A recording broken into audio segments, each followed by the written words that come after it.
This is a great question for you. Yoka Asalaboy. Yeah, butchered another one, baby. What's a good tip to help you stay coordinated when batting? And let's preface this by saying that Harmless had just gotten, yesterday, the best compliment with a low-key dig, but best compliment. What's funny is I read the comment, I didn't even see the dig at first, I just saw like, good swing, and I was like, whoa! Yeah. But he got a compliment on his swing. So that's why I said it'd be a good question for you. First off, back to that comment, my thing is like, why are people like... They're so fixated on helping you. They're so fixated on... Well, no, they're like fixated on like stepping out. And if you look, it's like not that much. And if you look at Tommy White, the guy who hit like, you know, I forgot how many bombs in like 1 week. You could argue visually from that angle at that given time, it looks like he steps out more, but he really. I think it's more so the fact that he just clears his hips. To be honest, I think it's more so the fact that the general perception of you in the box, like you're way off, and then you're making it harder. Well, I'm saying general perception. Yeah, you're making it harder on yourself because you clear. A lot of guys that have that kind of like open deal. Yeah. Are guys that are on top of the plate. Yeah. I think like Jock Peterson would be a good example. Yeah. I think the front foot goes.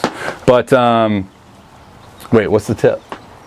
I have no tip. For me, the coordination I think plays into a foundational piece of athleticism, and then you have like, if you think of like that pyramid, you have like athleticism at the foundation, right? And then you have things that influence that athleticism. Obviously, personal preference, cues, things that you feel promote a sensation is going to be different per individual, but for me it's like rhythm, timing, movement itself. I think movement in the box, movement on the mound can kind of get into another gray area because there's this terminology that's called wasted movement, and we're always in a space in this baseball 2022 industry now with trying to obtain just super high efficiencies. So when people see like a lot of movement, they'll be like, nope, wasted movement. So I don't know if I agree with that, especially in the box. So for me, I have always kind of done something in terms of getting some hand rhythm in relation to my front foot.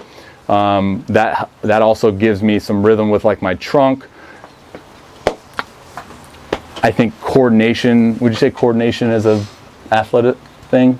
Am I not totally just off right now? I'd just say coordination is just something you develop if you're like actively like always just... Yeah. Also, probably the most important thing when I think of coordination, hands and feet, right? Mm-hmm. So like for coordination in the box, like don't be flat-footed. And then that goes into like being an athletic stance. I always use the analogy because I was a basketball player, like, okay, if I'm going to guard somebody that's a really good scorer with a really quick move, what's going to be like my stance? Now, I'm not saying like that should be the particular stance that you're going to have like on the mound in a set position or on the box, but like kind of get the point in terms of, athletic base, can move, can adjust. Not, my first move isn't going to just fly forward or fly back or fly, whatever. I wouldn't say balls to your feet, but something like that. Maybe one of those things that we had just mentioned helps. I don't know if that's going to make it to the final cut. We're not even hitters. I know, we're not hitters. Why'd you pick that one if we're not hitters? Because it was just, I saw batting and I was like, oh, you're a batter. Gosh, yeah, we won't include that one. I'm including it.